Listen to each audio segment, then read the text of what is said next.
Hey, I'm Kelly. I sing and play bass in the Dollyrots. Your last album, Barefoot and Pregnant, was released earlier this year. Can you just tell us a wee bit about it? Well, we released it earlier in the year. We did a pledge music campaign to fund the making of the album, which was really, really cool because we started the project before we even started writing the album. And so started the project, I got pregnant. We recorded the whole thing at home, like throughout my pregnancy. And then we finished the record right before we had our baby. And so that's why it's called Barefoot and Pregnant, because that's what I was while we were making the record.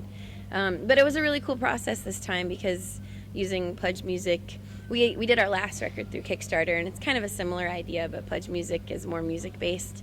And so our fans got to see the songs come together as we were writing them, and, you know, we got instant feedback on things. And so it was really, really cool. It was a lot of fun. And what's your writing process like?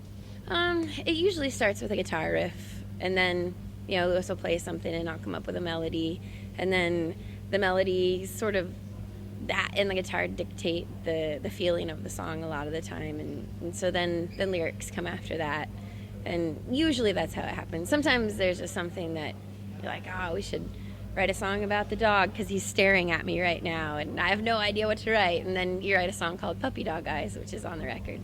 So it comes from all different places. The inspiration lyrically comes from just life. And this past record, we really wanted to make an album that was much like our first record. It's our 5th album.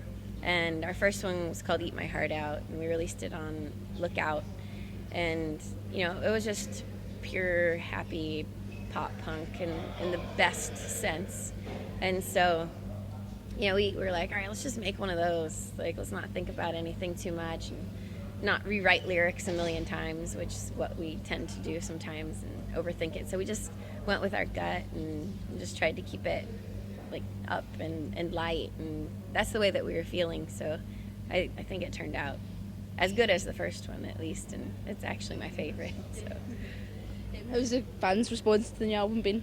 I love it, and I think part of it is that they feel like they're involved in the album because, you know, I can't remember how many people, but I think over 1,000. Yeah, it was over 1,000 fans pledged for the record, so they got to see how it was created. And I think just when you know the background of something, it makes you care a little bit more about it. It's not just a song that you heard somewhere. It's like you understand where it's coming from and who we are and what we were going through in life, and, you know, who we are as a band and all the touring and who our band friends are. So I feel like the more you know, the more fun the music is. Yeah, So. they felt you create it as well. Yeah, like they were part of it for real, so it's cool. Who are some of your biggest musical influences? Well, Shirley Manson. Last time we teased her because she didn't know who Shirley Manson was. So we're gonna say it again, and now you're like, oh, please. I went home and watched an interview with in the Late Show with Craig Ferguson. Oh, they're so funny together Yeah, too. they're so good. But really, Joan Jett, Kathleen Hanna, Kim Deal, Kim Gordon. You know, there's some really strong bass playing women. Joan Jett's probably the biggest of them all because she was. She's had quite a big influence on you, like with Yeah. and stuff like that. Yeah, I think just her independence and just sticking to who she is and not wavering and just being really, really good at what she does, you know, is what makes her special. So we've taken a lot from knowing her and working with her. Have you had any strange fan experiences? Like every day, probably, on tour at least. Nothing terrible though, thank goodness. One of the bands I spoke to last night, one girl climbed on the top of their bus, like at the front, and then one girl tried to climb through the window at the back. At the same time, they were friends. Oh my gosh, that's really funny. If you came with a warning, what would it be?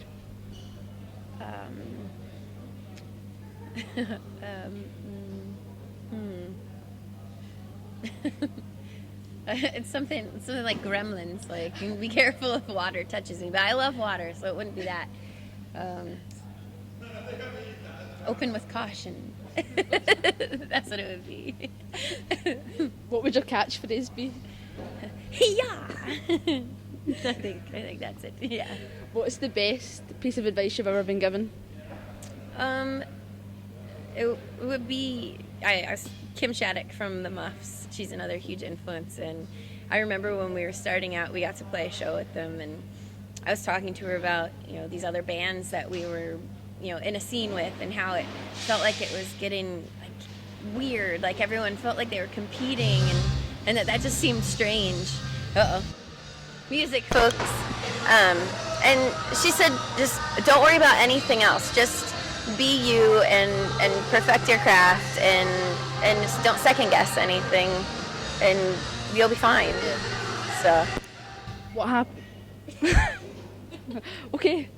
What happens when you get scared half to death twice? Scared half to death twice. Well, usually it's something that's not nice to say in your pants. If money doesn't grow in trees, why do banks have branches?